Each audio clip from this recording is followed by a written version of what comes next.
गधा कह देते, मरदूद कह देते। ये हम लोगों की कमी नहीं कहना चाहिए। प्यार की तालीम होनी चाहिए। नबी करीम सल्लल्लाहु अलैहि वसल्लम के ज़माने में एक नौ मुस्लिम साहबी आए। नौ मुस्लिम नए नए इस्लाम लाए थे। उनका नाम था ज़ुल्खुवैसरा। आए मस्जिद नबवी में, सरकार को दीन की बात बता रहे थे, बैठे सुनते रहे। और ज़ुल्खुवैसरा का वहीं पेशाब लाग मस्जिद नबवी में घूम के पेशाब करे लागे वहीं में। वो कहा जाने बेचारे नए नए इस्लाम लाए थे, क्या जाने मस्जिद का एहतराम क्या होता है। जब करे लागे बस सहाबा टूटे गए, हट हट हट। तो सरकार ने फरमाया हाँ मत भगाओ, पेशाब कर लेने दो, वरना अल्लाह जाने धारा कहाँ तक जाए।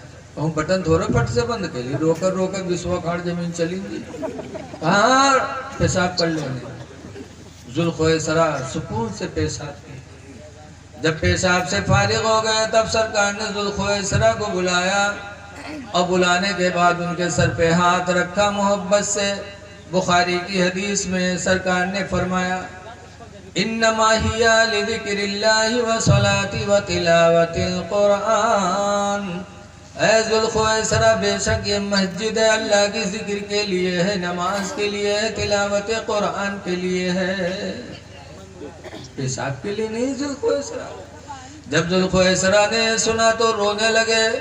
गए पानी लाया और उसको धुला। दूसरे दिन फिर पहुंचे, रो रहे हैं धुल रहे हैं। तीसरे दिन फिर पहुंचे, रो रहे हैं धुल रहे हैं। रवायतों में लिखा है कि ज़ुल्खुवैसरा दुनिया में जब तक जिंदा रहे रोजाना जाते थे और उसको धुलते थे और रोते थे कि हाय अफसोस जो जिक्र इलाही की जगह थी मैंने पेशाब कर दिया। जिंदगी भर रोए और उसको धुलते रहे। ये किस तालीम का असर था? मेरे नबी की प्यार की तालीम का असर था। सर पे हाथ रखे जो मेरे नबी ने फरमाया तो दिल में बात लग गई। इसलिए लोगों किसी से कुछ कहो तो मोहब्बत से बोलो, इंशाअल्लाह आपकी जबान रायगा नहीं होगी। तबलीग में भी हुक्म है कि नर्म की बोली बोलो और ऐसी तबलीग करो कि उन्हीं की जबान में, तब तो इंशाअल्लाह काम होगा। और अगर आपने जोरे बयानी दिखाई या अपना अकड़ापन तो आपकी बात से किसी को फायदा नहीं पहुंचेगा। जैसे कि एक नवाबी थे, अक्सर नवाबों का जिक्र बहुत लिखा है किताबों में। एक नवाब साहब थे, वो अरबी फारसी उर्दू सब पढ़े बड़े आदमी। तो गांव वाले एक दिन सोचिन कि यार आज कई दिन होएगा नवाब साहब की खैरियत नहीं मिली है, चलो खैरियत ले आवा जा। 10-12 देहाती बटूर के हुआ गए। नवाब साहब थे और जाए एक बात सलाम की हिंदी थी, अस्सलाम वालेकुम।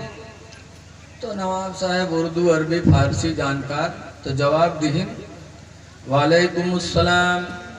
अबे दहकान ना हंजार हुनूस किस्तेदार पर तकातुर अमतार बफज़्ल इज़्ज़त गफ्फार हुआ कि नहीं। अबू नवाब साहब जवाब दे नो खैरियत तो पूछ ली। अबे दहकान ना हंजार है गंवार देहातियों, हुनूस किस्तेदार अभी तुम्हारी खेतियों में तकातुर अमतार बारिश हुई कि नहीं हुई, बारिश के कतरे अल्लाह के फैल से बरसे कि नहीं बरसे। तो ऐसे पूछ ली थी कि तुम्हारे खेत में पानी बरसा कि नहीं बरसा, तो देते हुए हाँ ना ही कह दी थी। लेकिन उसका अरबी फारसी मिला के पूछी। अबे दहकान ना हंजार हुनूस किस्तेदार पर तकातुर अमतार बफज़्ल इज़्ज़त गफ्फार हुआ कि नहीं। तो देते हुए कहना चलिए भी मियाँ साहब कुरान शरीफ पढ़ा था, सब भाग गया है। बताओ।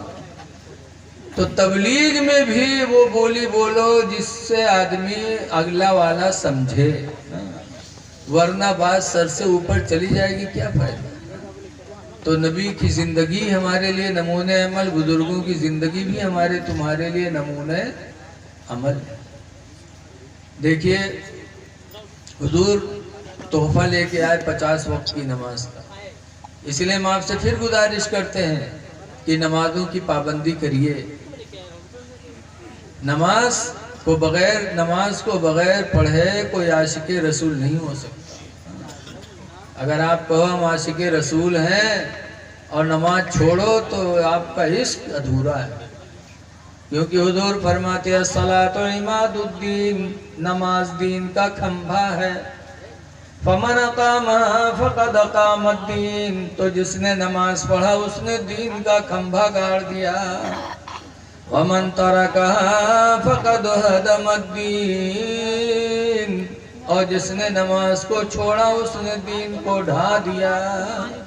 तो बेनमाजी दीन को ढाता है, इसलिए ढाने वाला दीन को आशिक़े रसूल कहाँ हो सकता है। आप हजरात से गुजारिश है, नमाजों की पाबंदी करो।